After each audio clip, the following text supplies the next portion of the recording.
Assalamualaikum warahmatullahi wabarakatuh. Nama saya Nur Hazatul Haziah binti Kamaluddin, nombor matriks D193121192. Yang dihormati pensyarah USL 4063A Ulum Hadis Ustazah Fazidatul dan yang dikasihi rakan-rakan sekalian. Kami dari kumpulan 5 pada hari ini akan membentangkan tajuk hadis munqati'. Menurut kitab Taisir Mustalahul Hadis karya Dr. Mahmud Tahan, ta'rifuhu, pengertian atau definisinya, lughatan huwa ismun fa'il min al-inqita'i. Dari segi bahasa, al-munqati' adalah isim fa'il dari al-inqita'i. Al-inqita'i itu adalah masdar yang mana perkataan asalnya adalah inqata'a yang qati'u inqita'an.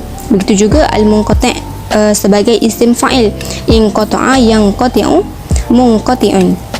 Diddi al-ittisal, lawan kepada bersambung, maknanya terputus. Istilahan, ma lam yattasil isnaduhu ala ayyi wajhi kana inqita'uhu. Dari segi istilah, al-munqati' adalah yang tidak bersambung sanadnya, dalam bentuk apa sekalipun ia terputus. Syarhu ta'rif, penerangan kepada ta'rif tadi, yakni anna kulla isnadin inqata'a min ayyi makanin kan. Hadis munqati' ini adalah hadis yang mana sanadnya terputus, tak kiralah dari mana-mana tempat sekalipun. Sawa'un kana linqita'i min awalil isnad aw min akhirih aw min wasatihi, sama ada ia terputus pada permulaan sanad atau pada akhir sanad atau pada pertengahan sanad. Fayadkhulu fih ala hadza al-mursal wal mu'allaq wal mu'dal, dan yang termasuk dalam hadis munqati' ini adalah hadis mursal, hadis mu'allaq dan hadis mu'dal. Maksudnya tiga hadis ini boleh dikategorikan sebagai hadis munqati'. Lakinna ulama al-mustalah al-mutaakhirin khassu al-munqati' bima lam tuntabiq alaihi surah al-mursal awil mu'allaq awil mu'dal. Tetapi ulama mustalah hadis yang terkemudian al-mutaakhirin mengkhususkan al-munqati' yang mana tidak diikuti atau tak ada gambaran hadis mursal atau hadis mu'allaq atau hadis mu'dal ke atasnya. Dalam erti kata lain, hadis munqati', hadis mursal, hadis mu'allaq dan hadis mu'dal ni tak sama.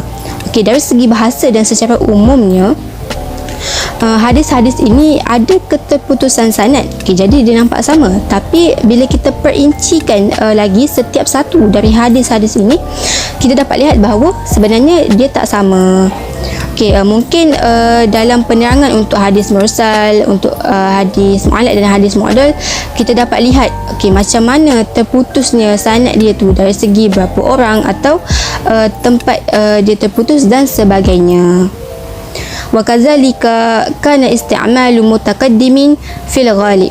Begitulah juga apa yang diamalkan oleh ulama mustalah hadis yang terdahulu pada kebanyakannya. Dan daripada kitab At-Taqrirah As-Saniyah fi Hali Al-Faz Al-Manzumah Al-Baikuniyah karya Imam Hasan Al-Mashat, wal masyhur annahuma saqata min rawatihi rawiyyun wahid qabla as-sahabi fil mawdi' al-wahid min ayyin mawdi'in kan.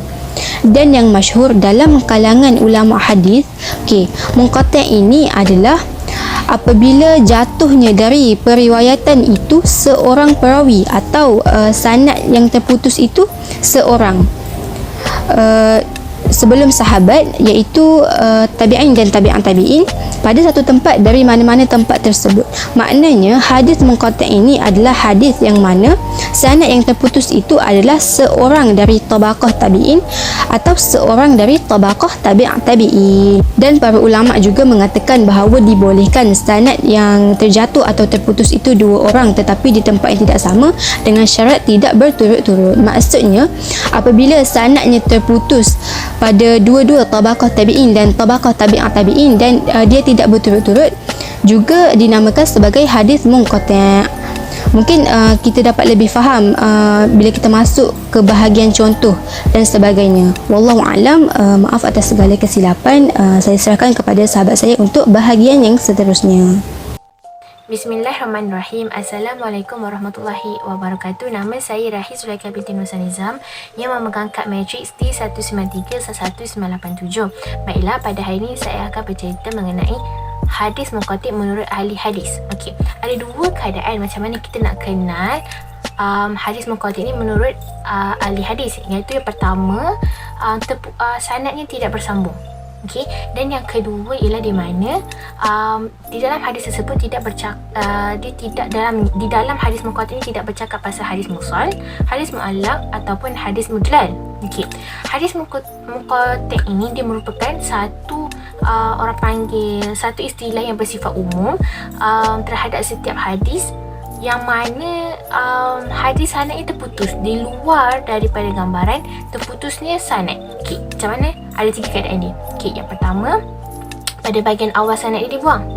Okey, yang kedua, pada bahagian akhirnya dibuang. Okey, yang ketiga pula, dia dibuang dua keadaan secara berturut-turut pada tempat mana pun dia dibuang. Okey, menurut apa yang digunakan oleh Hafiz Ibn Hajar di dalam kitabnya An-Nukhbah, dia berkata hadis muqaddid ini terputus sanadnya. Kan ada keadaan yang dua keadaan dia dibuang kan. Okey, keadaan tu boleh jadi sanad dia tu dibuang satu tempat, ataupun dia boleh jadi lebih dari satu tempat, ataupun dia boleh jadi dua tempat ataupun tiga tempat. Okey, maksudnya macam ni kan, kita kalau hadis kan diriwayatkan kan, kita terputus sanadnya. Okey, kadang-kadang sanadnya depan terbuang, dia kan kalau dalam hadis kan dia panjang sikit, dia akan cakap Nabi radhiyallahu anhu semacam tu kan. Okey, sanad pertama, sanad depan dibuang. Okey, ataupun sanad belakangnya dibuang, ataupun keadaan di mana dua-dua keadaan berada dalam tempat itu dibuang. Macam itulah maksud dia. Okey, sekian, terima kasih. Assalamualaikum warahmatullahi wabarakatuh. Nama Nur Ainati Suhaili, nombor majlis D1931260. Jadi seterusnya saya akan membuaikan mengenai hukum hadis muqaddid. Al-Munqati' dhaif bi ijma' al-ulama. Al-fadlihi syartan min syurutil uqul wa huwa ittisal sanad wal jahl bihi ar-rawi al-mahdhub. Hadis muqaddid ini merupakan hadis yang dihukum dhaif. Menurut ijma' ulama, ianya tidak boleh dijadikan sebagai hujah sebab terlepas daripada salah satu syarat di dalam sanadnya, dan tidak diketahui siapa perawi yang digugurkan. Perkara ini dirujuk daripada kitab tafsir Mustalahul Hadis yang ditulis oleh Dr. Mahmud Tuhan. Saya tambah sedikit lagi bagi sesiapa yang tidak tahu apa yang dimaksudkan dengan dhaif itu. Dhaif ni adalah hadis di mana kita tidak tahu siapa periwayat atau periwayatnya itu tidak bersifat seperti hadis sahih atau hasan. Hadis dhaif ini juga adalah hadis yang tidak bersambung sanadnya, atau juga boleh difahamkan hadis yang rawinya bukan orang Islam, tidak baligh, pelupa, pendusta dan suka berbuat dosa. Saya beri contoh hadis riwayat Ibnu Hadi yang bermaksud barang siapa yang berkata kepada orang miskin, bergembiralah, maka wajib baginya syurga. Hadis riwayat Ibnu Hadi. Ini adalah salah satu contoh hadis dhaif. Di antara perawi hadis ini ialah Abdul Malik bin Harun. Menurut Imam Yahya, dia adalah pendusta, manakala Ibnu Hibban memberinya sebagai pendusta. Seterusnya saya serahkan kepada rakan saya. Baiklah, saya Sharifah Sa'aniyah binti Said Muhammad Asrar di 1931258. Saya akan sambung pada poin yang seterusnya mengenai contoh hadis ini. Contoh yang pertama, ma rawahu Abdul Razak an Sawri an Abi Ishaq an Zaid ibn Yani' an Huzaifah marfu'an in waliyatammuha Abu Bakrin faqawiyyun amin.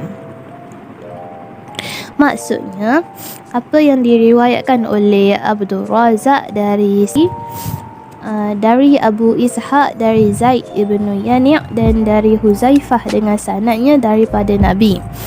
Maksudnya, jika kamu menyerahkan kepada Abu Bakar, maka kuatlah dan amanah. Penerangan, faqad saqata min hadza isnad rajulun min wasatihi wa huwa syarikun wa saqata min baina Sawri wa Abi Ishaq iza an Sawriya lam yasma' al-hadis bin Abi Ishaq mubasharatan wa innama sami'hu min syarika wa syariqu sam'ihi min Abi Ishaq fahaza in qata'u la yantabiqa alaihi ism mursal wala mu'allaq wala mu'dal fahuwa munqati'un. Maksudnya seorang lelaki jatuh dari sanad ini dari tengah-tengahnya dan dia adalah syarik. Yang jatuh di antara Al-Sawri dan Abu Ishaq. Kerana Al-Sawri tidak mendengar hadis ini secara langsung daripada Ibnu Abi Ishaq, tetapi dia mendengar daripada Syarik, dan Syarik mendengar daripada Abi Ishaq, dan ianya terputus dan tidak sama dengan isim mursal dan bukan isim muallak dan bukan juga mu'dal, tetapi ianya munqati'un, iaitu terputus. Baiklah, berikutnya adalah contoh yang diriwayatkan daripada Muaz bin Jabal radhiyallahu anhu bahawasanya Nabi SAW bersabda, min an yara akhahu bi zambi lam yamut hatta ya'malahu. Qala Ahmad qalu min zamban qad taba minhu. Maksudnya, barang siapa yang memburukkan saudaranya kerana perbuatan dosanya, dia tidak meninggal sehingga dia melakukan dosa yang dilakukan oleh saudara tersebut. Telah berkata Ahmad daripada dosa yang dia telah bertaubat. Penjelasannya, waqad istanqara al-Imam Tirmizi hadzal hadis ala annahu hasan qarib wa silsilatu la tastamiru lianna ahada rawahi hadzal hadis Khalid bin Mu'dan lam yakun ladaihi waqtu ma'a Mu'az ibni Jabal. Maksudnya dekat sini Imam Tirmizi telah menghukumkan hadis ini sebagai hasan qarib dari sanadnya dan sanadnya tidak bersambung kerana salah seorang perawi di dalam hadis ini iaitu Khalid bin Ma'dan tidak sempat berjumpa dengan Mu'az ibni Jabal.